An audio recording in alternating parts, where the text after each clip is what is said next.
I want him to keep his job, but since then, Michael still has apologized, which I hate. I think if you say something you mean, you should just stand by it. So what he said is, I respect Rush Limbaugh. He is a national conservative leader, and in no way do I want to diminish his voice. I don't understand it. Why is his name Steel? You should call him Aluminum. Damn. He folded that fast. I don't understand. So does Rush Limbaugh run the GOP? It seems like it to me. Here now to talk about the grand old party is Texas Congressman Ron Paul. How you doing, Ron? See? It's amazing. You are probably the favorite Republican of everybody that I know, man. You talk sensibly. You're very reasonable. You're very pragmatic in your approach. Can I ask you an honest question? Is Rush Limbaugh the Republican Party leader?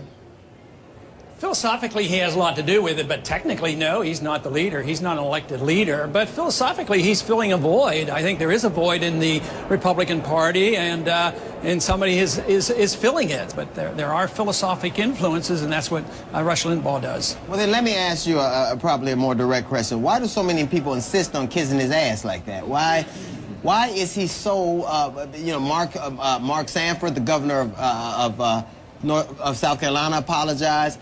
Congressman Phil Gingrey apologized. Now you have the chairman of the RNC apologizing to him. And I don't think they said anything that was unreasonable. Why would they insist on... I have no idea. They'd probably have to ask that answer. I can't quite figure out all this excitement about this event. because, you know, in a way, I just wonder about the liberals and the Democrats wanting to help Rush Limbaugh so much. I mean, he's making a lot more money. But you know what I suspect that's going on? And this has nothing to do with the conspiracy. But I think what they want to happen is Rush Limbaugh make a whole lot of money, and then they're going to tax him and limit his income to about $250,000 a year, and they're going to put a tax on all the entertainers, and we're going to bail out everybody in the country and take care of all the poor people. Hey, man, the word conspiracy is going to be used. Let the black guy do it, okay? I want to do that. but he does represent, Rush Limbaugh does represent a pretty large segment of the Republican Party. I think the little poll, I don't think anybody knows the exact number, but I think I saw a poll that said maybe 11%, but they're energetic and they know about it.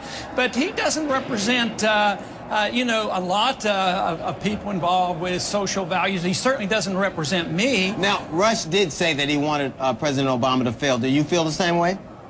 No, not really, and I didn't hear his exact words, but, you know, if a person's goal is to help poor people and take care of, improve the world and bring peace, you want them to be successful.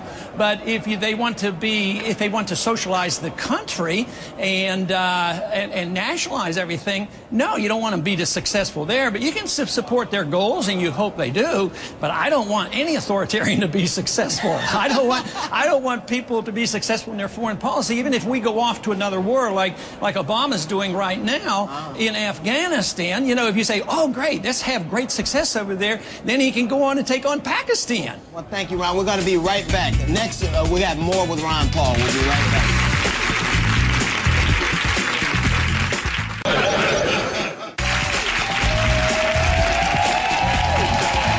We are back with Republican Congressman Ron Paul. Ron, you ran for president.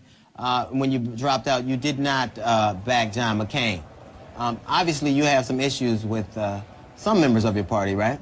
Right, yeah. When they don't live up to their promises, you know, if they call themselves fiscal conservatives and then they double the size of the budget and the deficit, then I can't with a clear conscience support them.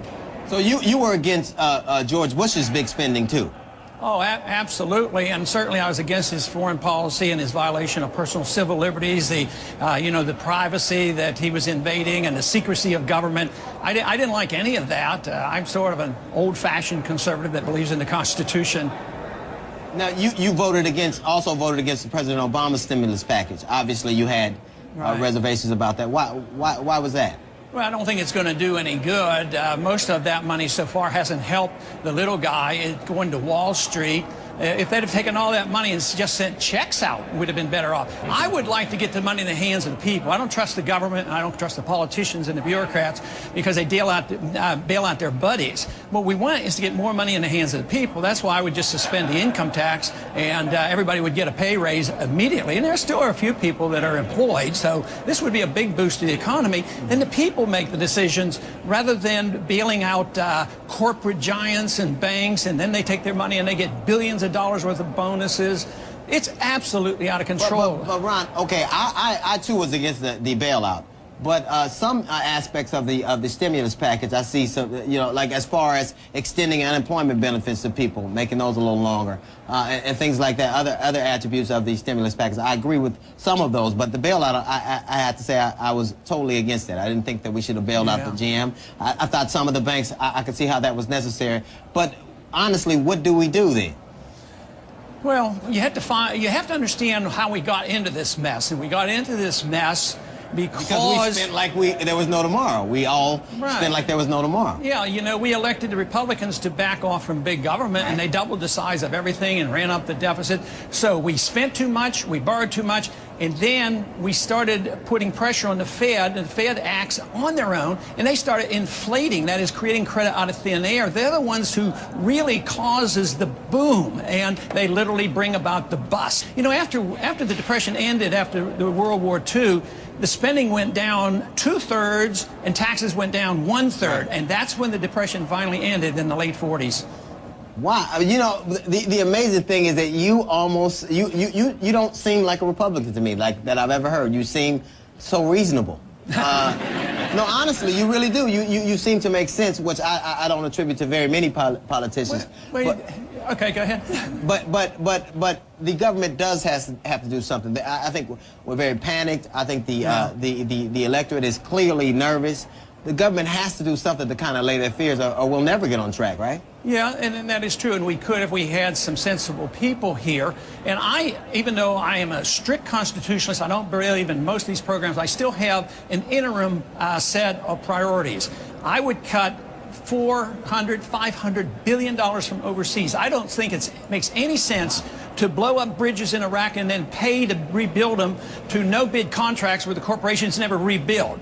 I say spend all that money back here at home. We could save enough money by just changing our foreign policy, cutting down on our deficit, and still take care of people that we have taught to be so dependent. We spend over $1 trillion a year maintaining the American empire, but nobody wants to give up on the empire. Wow. Not even this new administration. They're pursuing the Bush policies in the Middle East, and they're not cutting back. And yesterday I gave a speech on the House floor, and I literally bet the troops will not be out of Iraq in 2011. Right. Because we're going to have a big embassy, and we're going to have 56 military bases, and believe me, that is very offensive to the people of Iraq. Ron, you're too human to be a Republican. Now, I was on Bill Maher about a year and a half ago or so, and you came on, and you came on by satellite, and you were explaining about the Civil War, how it didn't need to be fought. And I was at first like, he's saying that it didn't need to be fought. But when you explained it to me, I thought it was one of the most pragmatic, reasonable things I've ever heard a politician say. Well, you know, the other nations in the West that had slavery all got rid of slavery without a civil war. And the motivation behind the Civil War had more to do than just the slavery issue. So we lost 600,000 Americans, and a lot of residual, probably some left over today. There's still residual. So you could have, with a small fraction of the money and no deaths, just bought the slaves, you know, and freed the slaves. That's what Britain did in some other nations, and that just makes a lot more sense than fighting war and killing each other. I don't like this war as a solution to our problems. You make way too much sense. You can't be a Republican. I'll say it again. Are you going to run again in 2012? Well, I might be running from somebody or running for Congress or who knows what. Thank you, Congressman Ron Paul. It was a pleasure, man. A real pleasure. Wow. Well, next we will find out if Jesus was a Republican. Wow.